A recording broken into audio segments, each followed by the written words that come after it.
নমস্কার, আবার চলে এলাম রীতা আপনাদের সাথে গল্প করতে। গল্প না করে থাকা যাচ্ছে না। গল্প করার জন্য মনটা খুব ছটফট করছিল আর কি। এখন তো এসে গেছি গল্প করতে, গল্প করছি। হ্যাঁ, আজকে বলবো আমার মার কথা। আমার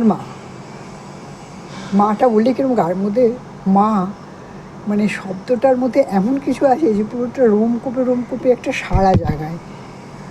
জানি না মা শব্দটা মানে মাকে কেন মা বলে, অন্য কিছু কেন বলে না। এটা আমি নিজেও মা। আমার মেয়ে যখন মা বলে ডাক দেয়, হ্যাঁ, একটা কিন্তু মাথাটার মধ্যে যেন এমন কিছু হয়, মানে আর কিছু আমি কানে শুনতে পাই না। মা বলে ডাক দিয়েছে। দেখুন, মা কথাটা বলতে গিয়ে আমি নিজে যে মা সেই কথাটাও বলছি আপনাদেরকে। আর আমি আমার মার আগেও আমি বলেছি যে আমি প্রচণ্ড লাডলি বাচ্চা। সবাই লাডলি হয়, কিন্তু আমার মা আমাকে সব দিন ছোটোবেলা থেকেই নিজের পায়ে দাঁড়াতে হবে, নিজের ভালো করে মন দিয়ে পড়াশুনো করতে হবে, কখনো কোনো চাপ দেয়নি, কিন্তু মা বলেছে করতে হবে। আপনাদের কাছে একটা কথা শেয়ার করি। আমি না খুব নখ কাটতাম দাঁত দিয়ে, এমন নখ খেতাম যে নখগুলো পুরো খেয়ে পুরো তার মানে কী বলবো, যারা নখ খায় তাদের কথা নিশ্চয়ই আপনারা জানেন যে কী অবস্থা করতে পারে তার নখ। পৃথিবীর সবথেকে টেস্টি খাবার তখন নখ, ঠিক আছে। এবার মা তো অনেক চেষ্টা করেছে আমার নখ খাওয়া থেকে আমাকে বিরত করা, কোনোভাবেই পারছে না। একদিন বললো, বাবা, হ্যাঁ, আবার মা আমাকে বাবা বলে ডাকে, বাবা তুই, হ্যাঁ, নেলগুলোকে বড় কর, হ্যাঁ, দেখবি নেল পালিশ করবি কী সুন্দর দেখতে লাগবে। হ্যাঁ, এবার আমার মনে খুব ধরেছে কথাটা, মানে যখন শাসন করছিল তখন ধরেনি, এখন খুব মনে ধরেছে কথাটা, কি না আর নেল খাবো না। হ্যাঁ, এবার যতবারই মুখের সামনে কী ইচ্ছে করছে, কী গ্রেভিংস হচ্ছে যে আমি নেলটা খাবো আর কি, যেই মুখের সামনে নিয়ে যাচ্ছি, না মা বলেছে এটা খাবি না, হ্যাঁ, নেলটা বড় কর, নেল পলিশ কিনে দেবো, নেল পলিশ করবি, খুব সুন্দর লাগবে। এটা মজার কথাই বললাম আর কি। এছাড়াও অনেক, আমার মা খুব কুচকুচে কালো, হ্যাঁ, কিন্তু ভীষণ সুন্দর দেখতে, তার হাঁটুর নিচ অবধি তার চুল, হ্যাঁ, তার ভীষণ সুন্দর চোখ, হ্যাঁ, ভীষণ সুন্দরই দেখতে। কিন্তু আমার মার গায়ের রঙটা বেশ যথেষ্ট কালো ছিল। আমার বাবা ভালোবেসে আমার মাকে বলতো আলকাতরা সুন্দরী।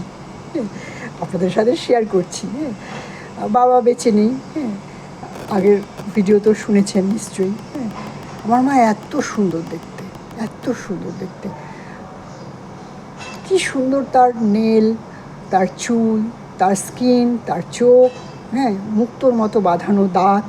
হ্যাঁ, মানে মাকে না শুধু দেখিয়ে যেতাম, এটা আমাদের মা। কেউ হয়তো বলতো, এই তোর মা না খুব কালো।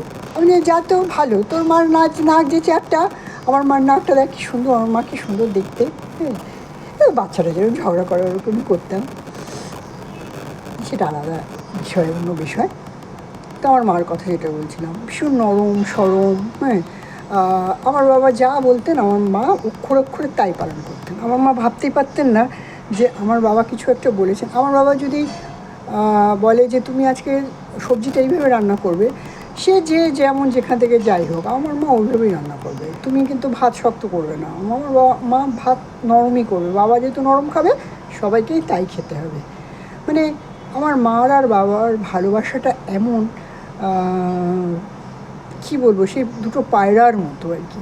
আমার বাবা যখন চলে যান, আমার মা 1 বছর অবধি পুরো অসুস্থ ছিল। আমাকে কাউন্সেলিং করতাম। আমার মা বিভিন্ন রকম বুঝে, সেগুলো অন্যদিন বলবো। মায়েদের যখন কোনো কারণে একলা হয়ে যায়, মায়েদের কীভাবে কাউন্সেলিং করলে তাদের পাশে কীভাবে দাঁড়াতে হয়, সব সন্তানরাই জানেন, তবু কেউ বলে দিলে কি হয়, জাস্ট একবার ঝালিয়ে নেওয়া গেল যে আচ্ছা এরকমও তো করা যায়। অনেক সময় আমাদের মাথায়ও আসে না। যেহেতু আমি ওই পরিস্থিতির মধ্যে দিয়ে গেছি, তাই হয়তো কোনো একদিন ওই কথাটাও বলবো। আজকে অন্য কথা বলছি। তো আমার পরীক্ষার সময় মা মানে কী যে করবে আমার জন্য ভেবে পেত না। হ্যাঁ, স্কুল যাব, হ্যাঁ, আমি শাড়ি পরতে পারতাম না। হ্যাঁ, মা আমাদের তো অনেক বড় সংসার ছিল, অনেক লোক বাড়িতে, মা, মাসি, পিসি, আরও মানে ফ্যামিলি মেম্বার, যেরকম যৌথ পরিবারে হয়। তো মা রান্নার ফাঁকে ফাঁকে উঠে এসে আমাকে শাড়ি পরিয়ে দিত স্কুলে যাওয়ার জন্য। 9-10 তখন শাড়ি পরাটা বাধ্যতামূলক ছিল।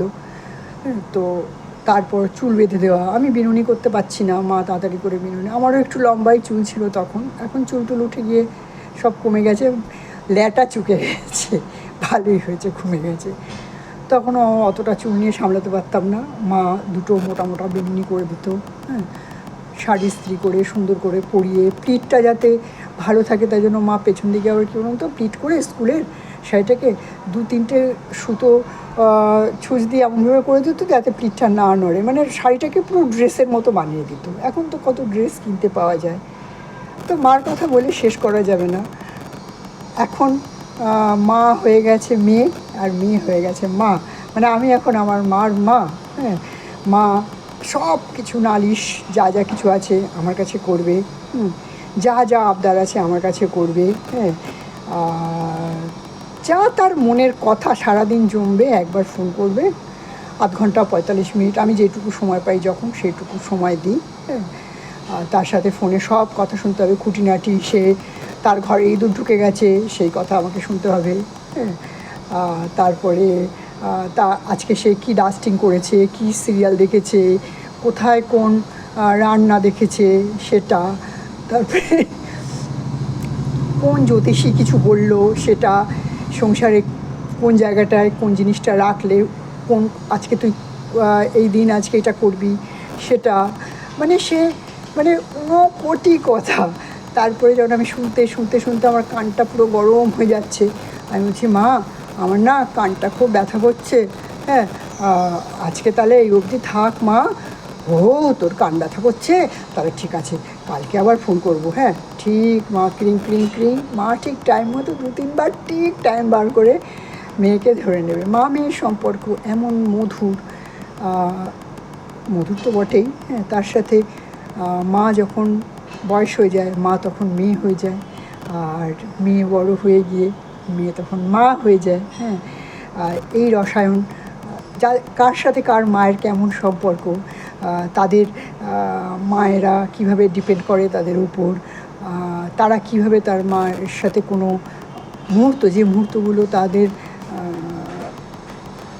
মনে গেঁথে আছে, ভোলেনি, সেই মুহূর্তগুলো আমার কমেন্ট বক্সে লিখতে পারেন।